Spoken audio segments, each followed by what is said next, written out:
Today on AM Northwest, we talk with best-selling author Mitch Albom about his sequel to The 5 People You Meet in Heaven, plus how to choose the right eyeglasses to help frame your face and your style. And we talk with Teen Brandon from Dancing with the Stars Juniors. All that and much more right now on AM Northwest.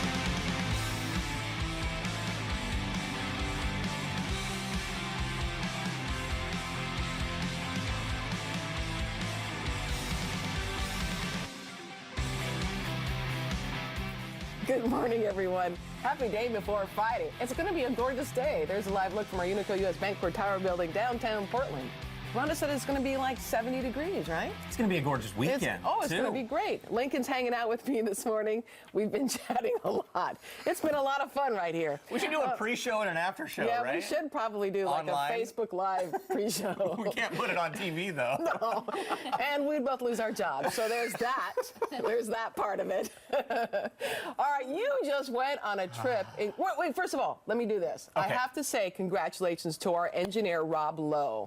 He has been our engineer for over 40 years. I think he was at Como for 3 years before that. He's now a grandpa. Look at him. Yay. His daughter, Whitney, gave birth to a little girl, Hadley Barrett, who's 6 pounds, 18.5 inches. And there's Rob Lowe's wife, Vicky, who's gorgeous. And can I just say something about Rob Lowe? I once said to his wife, Vicky, we were out somewhere, and I said, oh my gosh, Rob, he's in such great shape. He could probably fit into his clothes from high school. And Vicky said, he still wears some of his clothes from high school. Okay, then. Well, there you go. He's the nicest guy, He's the nicest guy. Like, this little baby was going to have the world's best grandfather. Best grandpa. Absolutely. Yeah, I agree. Always a good attitude in the morning. I mean, he's here early in the morning. Yeah. Not all of us are that happy that early. So he's just awesome. So anyway, congratulations to our engineer, Rob Lowe. And he's not the one that was on. What? Oh, yeah. I said, I loved him on the West Wing. Yeah. I kept waiting for you to go, oh. Sorry. So I opened it up for you. Comedic timing is off this morning. Now tell me about your trip to Egypt. Oh, my gosh. This was such a great trip. Yeah. Now, your boyfriend's parents planned the trip, right? Planned the trip. They invited us on there, and so we're just going to show you a few pictures here. This is in front of the pyramids, obviously. Wow. This was the best part of the trip, in my opinion, just to see these in person. That's amazing. We got to ride a camel. Mm-hmm. So it's they bring him in, they bring him out. This is a well-run tourist operation. Every time you post, you said, I know this is a touristy thing to do, but here it goes. And there's your handsome boyfriend. This is Brent's family. We're all on the camels in front of the pyramids. That's so great. It's like, if you go there, how could you not do this photo op, though, right? Oh, how could you not? I'm with you on that. And then I forgot the names of these two statues, but they're right outside Luxor. Wow. The thing that I found fascinating is things like this in the Luxor area are ancient, obviously, but by the time these were built, the pyramids were already 1,000 years old. No way, really? I didn't know that. So we learned a lot of history like that, which was fascinating because I didn't know that. Oh my gosh! Okay, so we're in the Valley of the Kings, right? And it's hot in Egypt, of course. Now you know why they wear those. So I complained to our tour guide. I'm like, it is so hot out here. He's like, okay, well, let me get this scarf. I forget what they call it, but they put it on the head, and he's like, you're going to look like a tourist. They all do it. But trust me, it keeps you cool. And did it? It did. That's great. It's amazing. Yeah. So, and of now course you know it provides. Why they wear it. Yeah, look, and it provides a good Instagram photo Looks too, like a right? Veil. You're wearing a little veil, like you're ready to go up the aisle. You just needs a bouquet of flowers. Oh, this is great. This is a good one. Oh my. Yeah. Oh my. So that is so cute. That was my camel. I don't think it had a name, or if it did, I didn't know it. Oh, but that's adorable. Brent took that picture right before I got on the camel. So. And did they take off or anything? They didn't. I mean, they were pretty just manageable. They. Yeah. That, like I said, this is their day in and day out, and everything was fine. And I don't know that I would want to go on a long camel ride. It's not, but it's kind of like a horseback ride. That's not exactly comfortable if you're not used to it. I'm thinking a camel might be more uncomfortable. Probably, yes. But so we were on there for like, I don't know, 30 minutes. Yeah. What was the highlight? Was it the pyramids then? It was the pyramids, seeing them in person. You see them on TV, you see them in pictures, but to be there and just to look up and know how old it is and how big they made it, 4,000 years ago. How close did you get to him? Oh, we're right up next to it. We went inside the big pyramid. The Great one. Really? Yeah. What was that like? It's a little underwhelming because it is so. At that time, they weren't painting walls or anything in ancient Egypt, so it's just sort of a dark passageway that you have to climb. So you're just sweating really as you're climbing up. Then you get to the tomb with the sarcophagus in there, and they have lights in there, obviously, but it's just pretty small. Well, now are you excited about everything Egypt? Yes, you know, like at OMSI, they have that new exhibit. Yeah, they have the King Tut exhibit, and somebody asked me, because a lot of that stuff at OMSI, it's replicas. Right. And, well, why would you go if you've seen the real thing?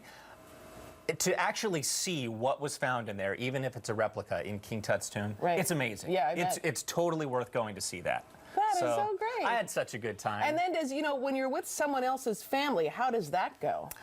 I don't have any problems. Yeah. So and when Brent hangs out with my family, that's so great.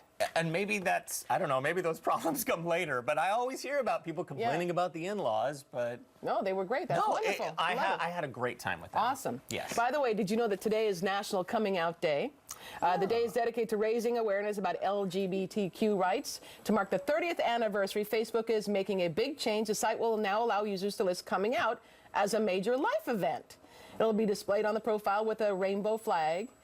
So Facebook's vice president says the change is hopefully to give people a chance to share their experiences and raise awareness for others. So, do you mind if I get personal? Absolutely. I mean, I'm not gay, but Brent is. So, it's just how it goes.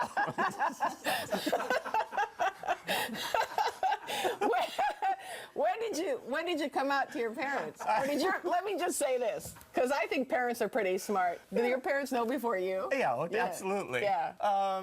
My parents knew a long time before Knock, I knock, actually Lincoln, come out of the closet. said anything. Yeah.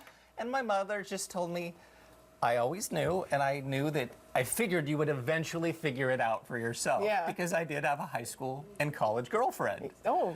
And she was, I'm sure my parents were perplexed by that, but at the same time, they just thought to themselves, life will figure itself out. And it did. Yeah. And everything worked out the way it was supposed to. Now, what about your girlfriend? Oh, what about her? Well, are you still? Oh, we're still very good friends. You're still very good friends, and she didn't feel angry that you let her along? Well, I mean, she was angry at the time, but with the passage of time. Because you were together a while. That was like 5 years into college, and that's kind of, It's like, oh, I'm sorry. That's when you realize. Something to tell you. So. But she is married. She has her own children. She has a great life. She's okay. Yeah, she's fine. And we're great friends, as we were and always should have been. Yeah. As opposed to anything else. Did you ever watch The Middle? Oh, yeah, I love The Middle. I love it. ex-best friend. Yes, exactly. Oh, he was so gay, and he just was, when he finally came out, it was like, yeah. And that was actually one of the greatest episodes, I thought. It was very, so good. very subtle, very well done. the way they tackled it. Yeah, it was very well done. About National Coming Out Day, I just want to really quickly say, in a place like Portland, we see a lot of well-intentioned people say, well, why does it matter? Why do you even need to say that anymore? Because we live in a place where it's really accepted. Yeah. But for everywhere that it's not, I still think it's important for people, when they're comfortable, to say it. And to come out. Right. So that's what today's all about. We didn't know till today. I know. That's great. That's so great. Surprise for you, Helen. The things you find out, right? The things you find out. It's too funny. Are you gonna do the coming out on Facebook? Sure. I'll do the life event today. Yeah, why not? Yeah. But it's not like it's today. No, it's not today. Right. I'll post-date it. Like a post-dated check. Oh, okay. And what were you saying about Brent? When did he come out? He came out when he met me. What? Yes. Oh, this is so fascinating. Okay, tell me more. Are you serious? He's going to be so mad. Wow. Yes. No, he met me. And you turned him? What? What? No, I told him, I said, look. He didn't know? He had never come out. Oh, He had never. okay, gotcha. You got to accept it yourself, and you have to have your family accept it. And I said, I am not going to date anybody in the closet. Oh, whoa. So I'll give you a lot of time, but I'm not going to do that. I've done it before. Right. And it's not the best thing. So, so he came out. Took him a little while, but he came out to his parents within a few months, and everything was good. And I'm sure his parents said, that's cool. Yeah. Yeah, that's awesome. Waving the rainbow flag right there. Well, you know what? We didn't get to anything else. Sorry. All right, coming up next. next on AM Northwest, we talk with the ballroom's smallest stars. Stay with us.